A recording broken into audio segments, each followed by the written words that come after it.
the right side, first we have RMC, or the Royal Military College of Canada. So RMC here was opened back in 1876, and it was opened by Canada's second Prime Minister, Alexander Mackenzie. So when it did originally open, it was opened as an officer and military training academy, but it does today function as a university. So each year, RMC accepts about 150 to 250 new students, and these students are able to complete their studies tuition-free, but at the end of their studies here, they must spend at least 8 years in the Canadian Armed Forces to help pay back the time invested into their education.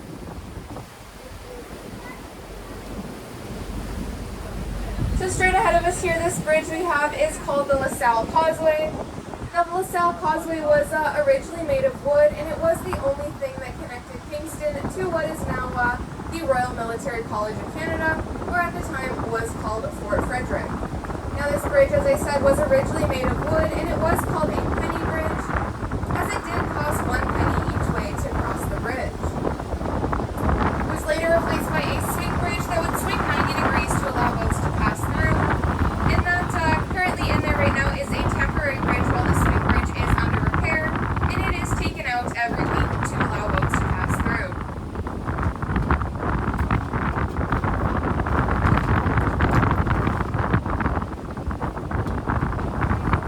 Over on the right here we have the Wolfe Island Ferry docking station. Now, the Wolfe Island Ferry is the only form of transportation between Kingston and Wolfe Island for the many residents and tourists of the island.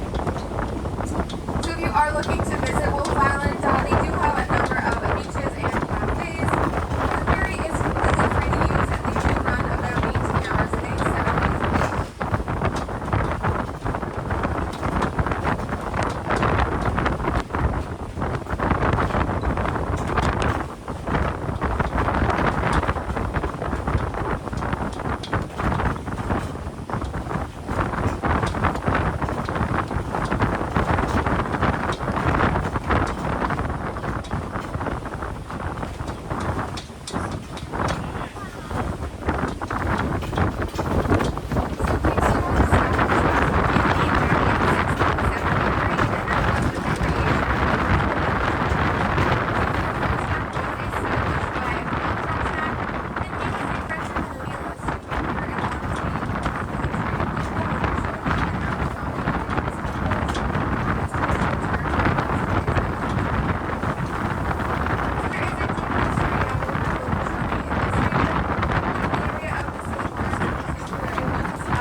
1812. So the Royal Naval Dockyard was used to counter the potential for attacks from the American bases in both Oswego and Sackett's Harbor, and it was also constructed as the meeting point of the Cataraqui and St. Lawrence River. So this was an active military site until about the mid-1800s. And because Lake Ontario is blocked in, the large naval ships did need to be constructed on the lake itself.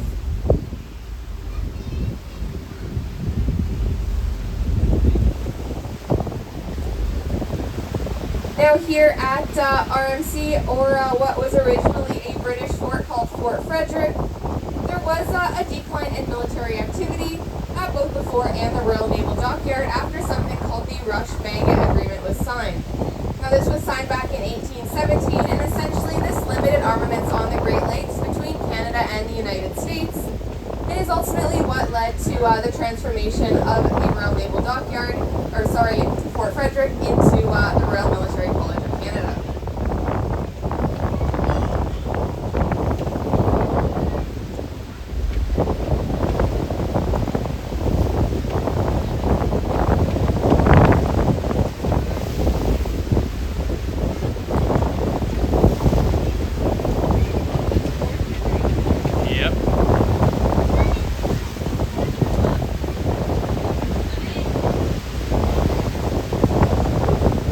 Over on the left, the stone building you see that overlooks our Navy base, is called the Stone Frigate. It was built back in 1820. It was the first building to be constructed here at RMC, and it did open more than 50 years before the school officially opened for academic instruction. So along with Fort Frederick, the British also established Fort Henry, which is the fort you see up on the hill there. Now this was completed back in the 1830s, and the fort's defenses were initially focused on land, as they believed any potential attack or invasion would come from the north. Now the part that is visible from the water here is called the Advanced Sea Battery, and it was later added in 1841. This was to ensure the fort was protected on all fronts. Now British soldiers were stationed here actively until about the mid-1800s, but despite this, Fort Henry was never actually engaged in any experiences of active combat. So instead, it did serve predominantly as a prison, which started during the Upper Canada Rebellion back in 1837, and hundreds of prisoners were also held here during both the First and Second World War. These prisoners included spies, prisoners of war, and those who were believed to threaten the Canadian war efforts.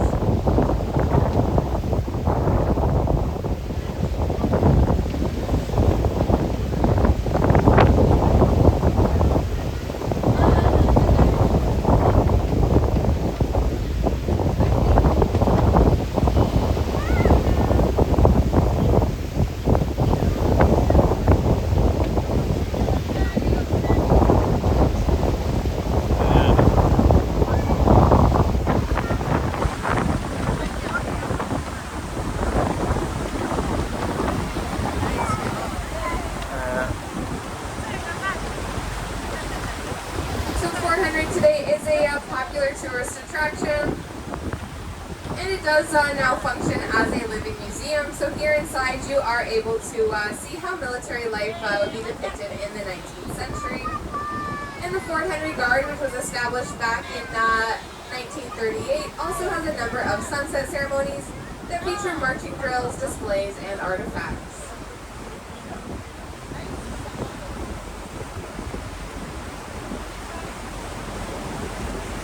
Over to the right side here, this island is called Cedar Island, and on top of it is a Martello Tower. Now these Martello Towers were built as another line of defense against the Americans, and between 1796 and 1850, a total of 16 of these towers were built. Now 9 of them still remain today, and 4 of them are located here in Kingston. Now this one on top of Cedar Island here is called Cathcart Tower, and when Cathcart Tower was built, it was built in conjunction with Fort Henry.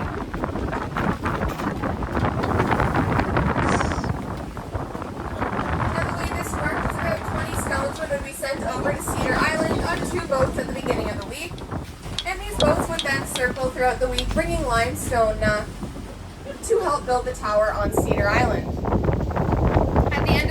Two more boats would come and pick up these men and bring them back over to Fort Henry, where they could then seek shelter for the weekend. Now, one time there was a storm coming in, and these men wanted to seek shelter at Fort Henry as there was no shelter on Cedar Island. So about 23 men got in a boat that was only meant for 12. Now, between the water being very rough and the boat being over capacity, it did almost immediately capsize, and about 17 of these men on board did drown. Now, some of them did manage to survive and swim to safety, and one of these men, particularly important, who did manage to survive was named Alexander Mackenzie, and he would later become Canada's second Prime Minister. Cedar Island is also a national park, and it is one of 32 national parks in the Thousand Islands.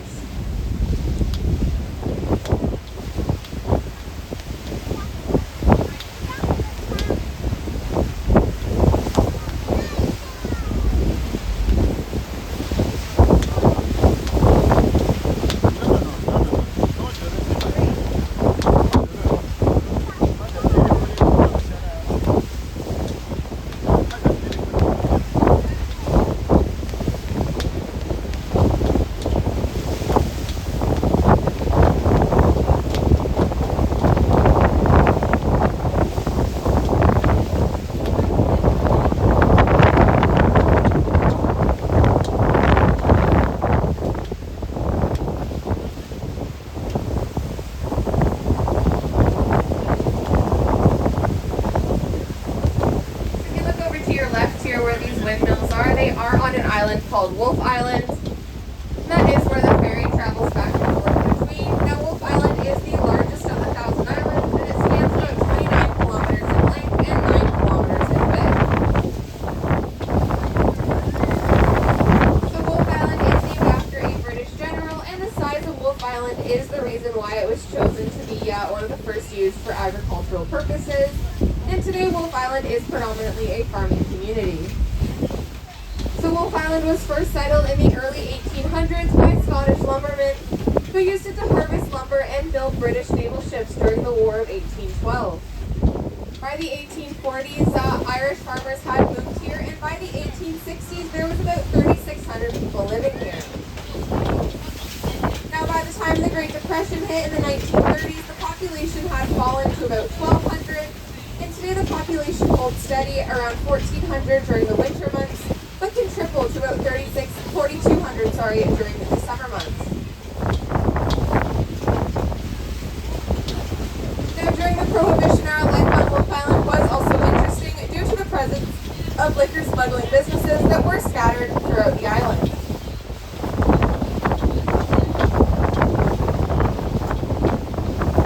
Now, transportation to and from Wolf Island has always been a bit of a concern for those that live there. Before the establishment of the public ferry, the islanders would cross back to the mainland in their own boats during the summer, but during the winter, crossing by foot, sled, or car could be very risky due to the unevenness with which the ice freezes. So the first regular ferry service began back in 1802 with the establishment of the Wolf Islander. That was replaced in 1946 with the Wolf Islander II, which sailed until 1975. In 1975, it was replaced with the Wolf Islander 3, and the boat you see traveling back and forth today is the Wolf Islander 4.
loyal to the crown, and they did move here after the Declaration of Independence was signed back in the United States.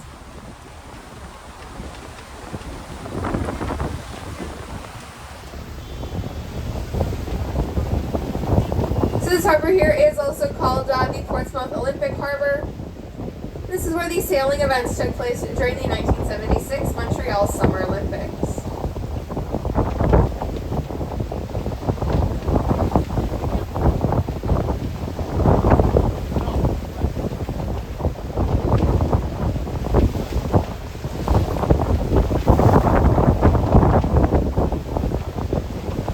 So over here to the left, these walls are the walls of the Kingston Penitentiary. Now, the Kingston Penitentiary was the first federal prison to be opened in Canada. It opened in 1832 and closed in 2013. Now, when it was first opened, it was known as a silent prison, meaning you were unable to communicate with any of the other inmates while incarcerated. It also did not discriminate based on age, gender, or crime. Now, the youngest girl ever sent here was around 9 years old, and she was convicted after breaking into a home. And the youngest boy ever sent here was about 8 years old, and he was a pickpocket from Montreal. Now, just up the street is the prison for women, which was opened in 1930 and closed in 2000. Now, both the prison for women and the Kingston Pen have been home to a number of notable inmates. And the Kingston Pen is now functions as a museum and is open daily for tours, with a lot of them being run by former prison guards. So they do have a lot of interesting facts and history about the pen, as well as possibly some more personal stories about their time working there as well.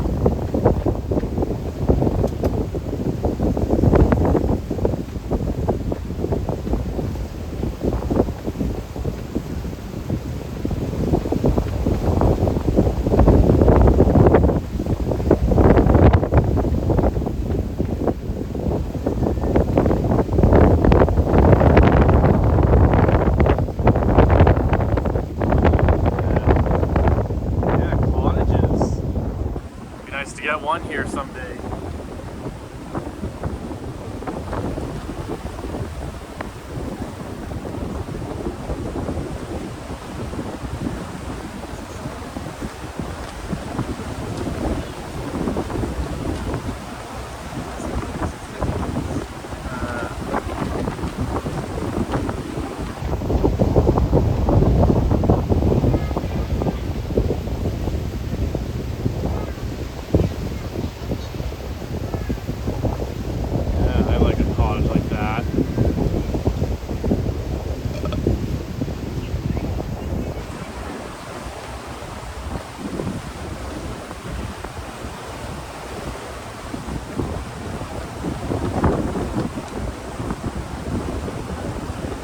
Up on the left side here, we have the Isabel Bader Center for the Performing Arts.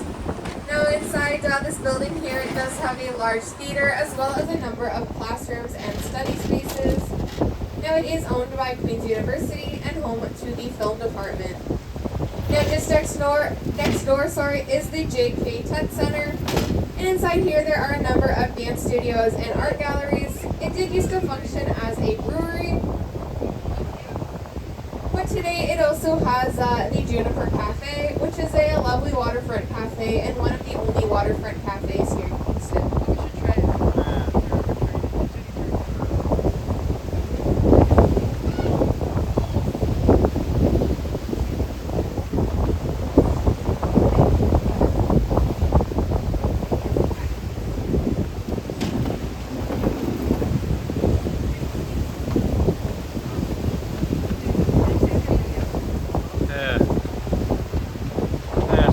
Here. Be sure to screenshot those. Oh yeah, true. Oh yeah. Ready? Good.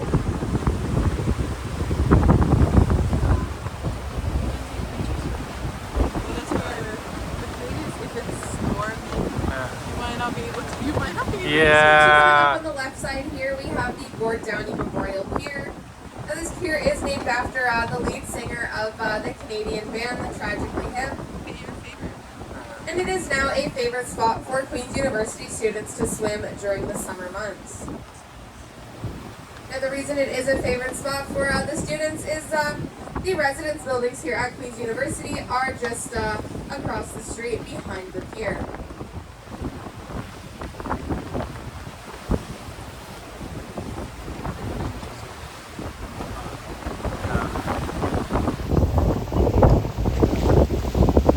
Now Queen's University here was the first degree granting university to be established in Canada. It was opened back in 1841. And the first degree granted here was a degree of theology. Now theology is the study of religion, and today Queen's is known for its departments in engineering, law, and business, as well as its majors in nursing, social sciences, and humanities. So this park along the waterfront here is called Breakwater Park.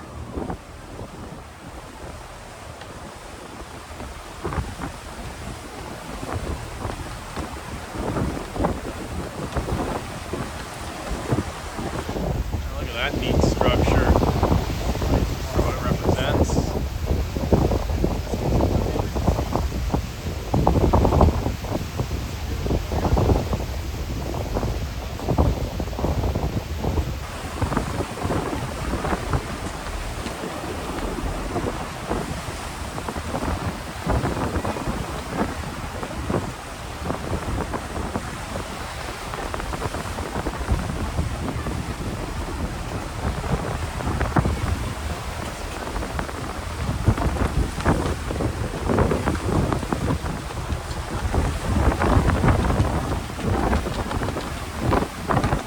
So over here to the left we have KGH, or Kingston General Hospital.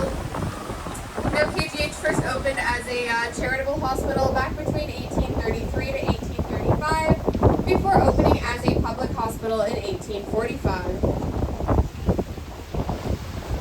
So today KGH is a teaching hospital, and it is known for its collaboration with the Queen's School of Medicine and the St. Lawrence College nursing program.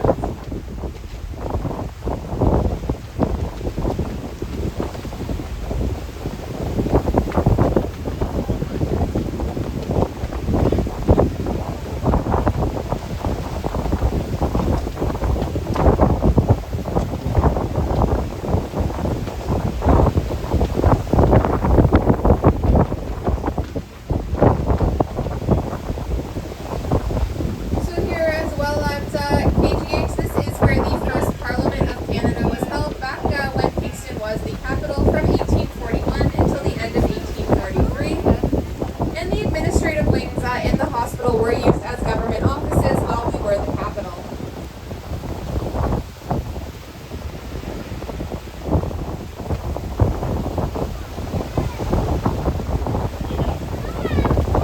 So on the left here, this tower with the orange roof is another one of the Martello Towers. Now this one is called Burning Tower, and it is the only one of the Martello Towers that does function as a museum.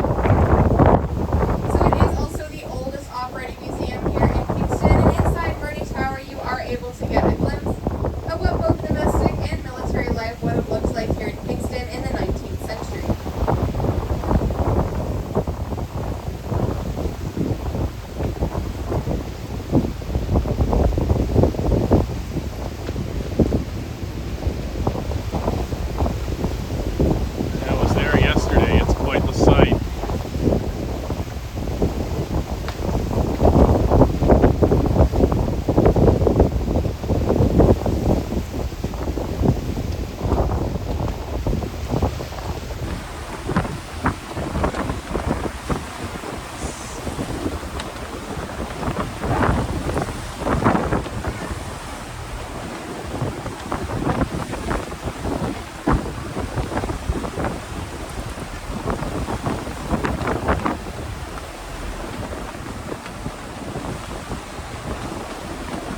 have the Kingston Yacht Club.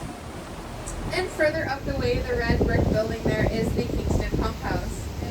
Now, the Kingston Pump House was the first water filtration plant to be established here in Kingston, and it does now function as a museum of transportation. And here you can explore the first steam pumps that helped power the first water pumping station.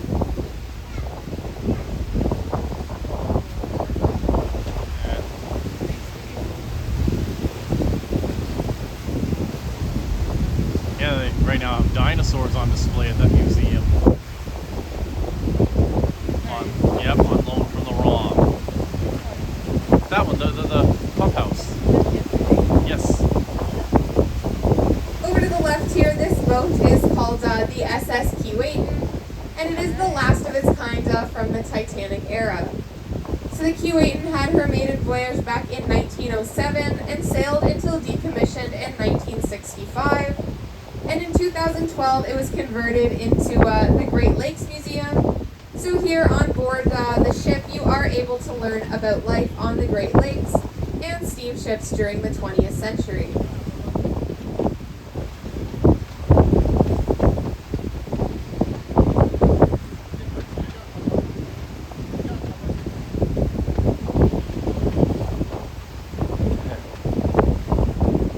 It's a little tricky how the boat's bouncing up and down.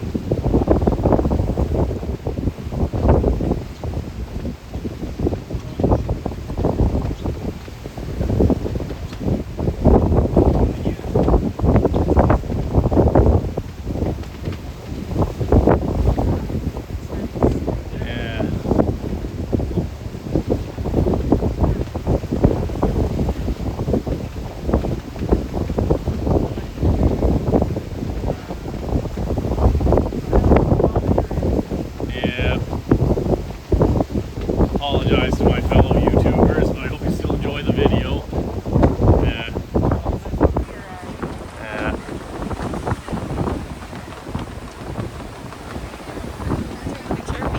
As I mentioned before, Kingston was the first capital of Canada, and we were the capital between 1841 until the end of 1843. And the reason we were moved out of Kingston and to Ottawa was because Queen Victoria, who was the English monarch at the time, she had a lot of anxieties about Kingston being so close to the American border, and she wanted to move us further away where we were less vulnerable to any potential attack or invasion. Now, before ending up in Ottawa, the capital also spent some time in Montreal, Quebec City, and Toronto.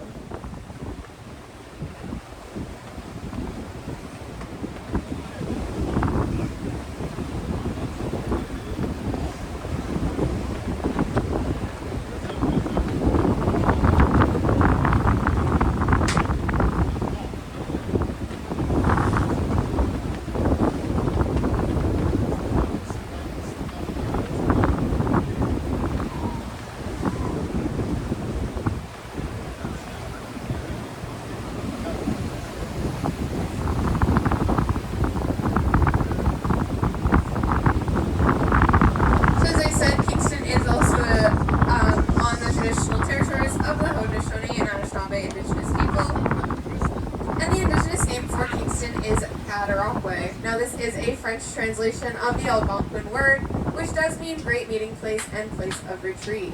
Now, this is how these indigenous groups did view Kingston, which at the time in the 1600s was called Kingstown. And it was later changed to Kingston in 1788.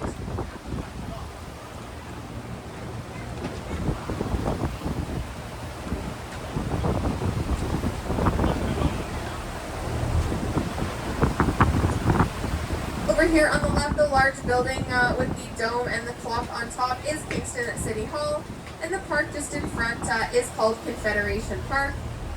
And this was renamed Confederation Park back in 1967 to celebrate the centennial anniversary of Canada as a country.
Okay, be sure to like and subscribe.